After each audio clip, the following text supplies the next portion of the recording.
Hello everyone, and welcome. I'm John, one of the pastors at High Rock, where our mission is to be transformed, both individually and as a community, by connecting with God personally, with God's people, and with God's purposes. In this Connection Kickstarter video, we're going to be addressing that second connection, connecting to God's people. More specifically, we're going to talk about how we might encourage a deeper connection to God's people through prayer. Normally, we think of prayer as a way that we connect to God, and that's true. But I want to talk about two prayer practices that might also deepen your connections with one another. One of the challenges in praying together is that some people don't feel comfortable praying in group. Sometimes people just feel they don't know how to pray, so they stay quiet rather than say something awkward. In other instances, people might feel they actually do know how to pray, they just don't feel comfortable praying in front of a large group of people, especially if they don't know them well yet. Either way, with some people not praying at all, group prayers can often be dominated by one or two leaders or just the most talkative people in the group. And then there are those awkward silences. With everyone's heads bowed, you silently hope some of the quieter people might speak up. So you wait. After all, maybe they're just working up the courage to speak. And you wonder, how long is too long? Should I just end the prayer? But what if I accidentally cut them off? So maybe you wait for some special feeling that it's time to close group prayer. If you're like me, maybe you just silently count 20 of your breaths in case someone speaks up and just reset the clock every time it gets quiet. Wait, is that just me? Am I the only one? To be fair, those silent moments don't have to be awkward. Silence can be a powerful part of prayer. But it is difficult to connect more deeply with God's people in prayer if some people just won't participate. As leaders, what we can do to help those, or what can we do to help those who feel they don't know how or what to pray for? And what can we do to help those people who feel uncomfortable praying in front of a large group? My first suggestion is to break into smaller groups for prayer. During pre-COVID times, that might mean breaking your small group into even smaller groups of 2 or 3 people. I've heard some people refer to these smaller groups as prayer pods. Having these prayer pods can help some folks feel more comfortable about praying together. It's not exactly easy to break out into prayer pods in most of the online meeting software packages, especially in the free versions. But you might have a version of software that has that capability. And if not, you might consider the investment, or perhaps there is someone in your group who already has access to a full-featured version of video meeting software. Perhaps there's someone who uses that software as an educator or in their business. Perhaps that person could act as a video host and help send people into breakout groups for a time of sharing and praying. If you just don't have access to the software or that kind of knowledge to set it up, another option would be to create prayer pods of around 3 people that meet later on during the week. Just check in with everyone beforehand to see if that's a commitment they're willing to make. I definitely believe the investment is worth it. It's incredible how much closer you will feel with other people when you're regularly praying for and with one another.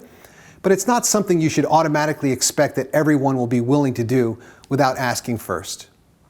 And even during non-COVID times, setting up prayer pods to follow up with one another during the week can still be a great way to connect with God's people through prayer throughout the rest of the week.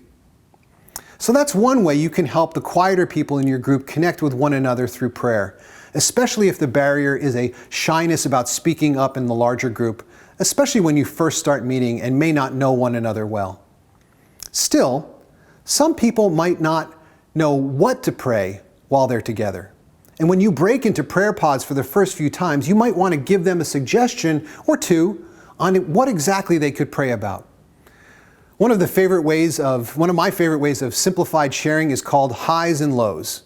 It's super easy and non-threatening.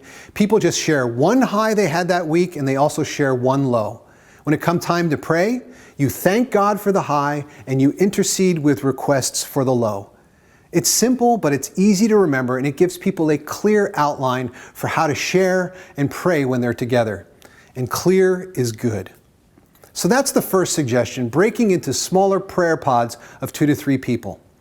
Let me offer you one additional idea. You can think of it as a prayer chain. And this is a tool that a friend of mine came up with to help everyone in his group be involved in prayer.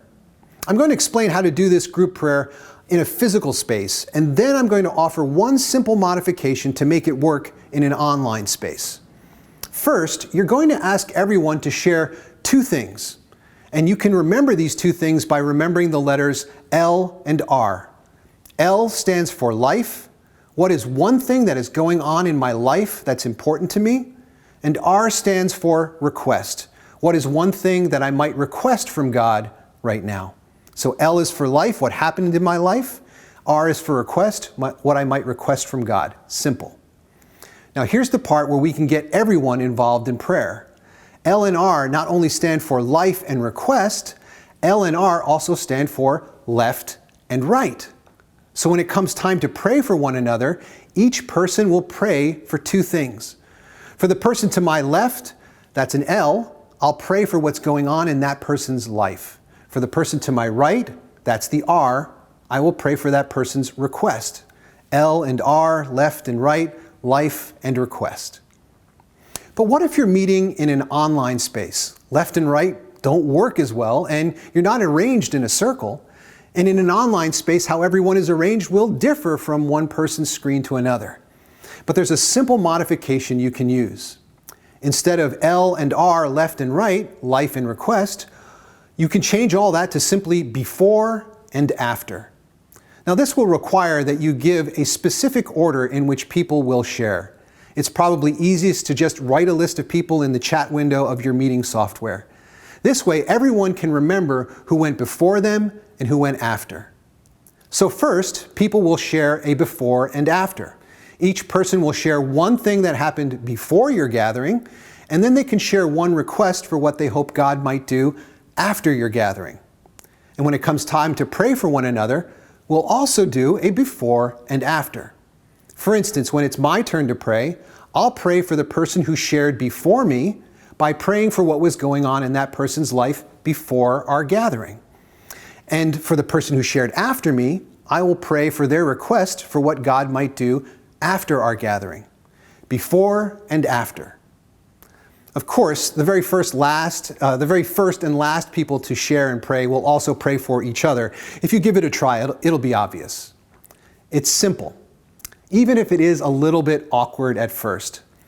But here's what I've noticed. People who seldom pray because they don't know what to pray suddenly know exactly what to pray.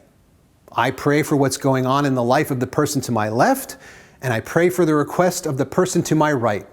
Or in an online space, I pray for what happened before in the life of the person who went before me, and I pray what God might do after in the life of the person who went after me.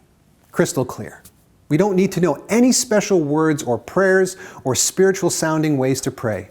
Simple. I've seen many quieter folks engage more fully when they know exactly what they're supposed to pray. Again, yes, it is a little bit awkward at first, and people may joke about it the first time you try it, and maybe the second time too. But you'll start to notice some other changes. People really start to pay attention to what other people are saying. I can't just wait and hope someone else will speak up about that person's life or that other person's request. It's up to me. If I don't pray for the people who went before and after me, those prayers just won't get prayed. I've seen people start listening in so well that they start to follow up the next week. It's imprinted on their brains. Now, this is certainly not the only way to pray, and it's definitely not the most natural way to pray. But if you ever run into the challenge of involving everyone in the practice of praying for one another, I suggest giving this prayer chain exercise a try. I've always appreciated my friend Paul's thoughtfulness on this prayer practice, and I'm happy to pass it on to you. I've commented elsewhere that our shared mission is actually impossible.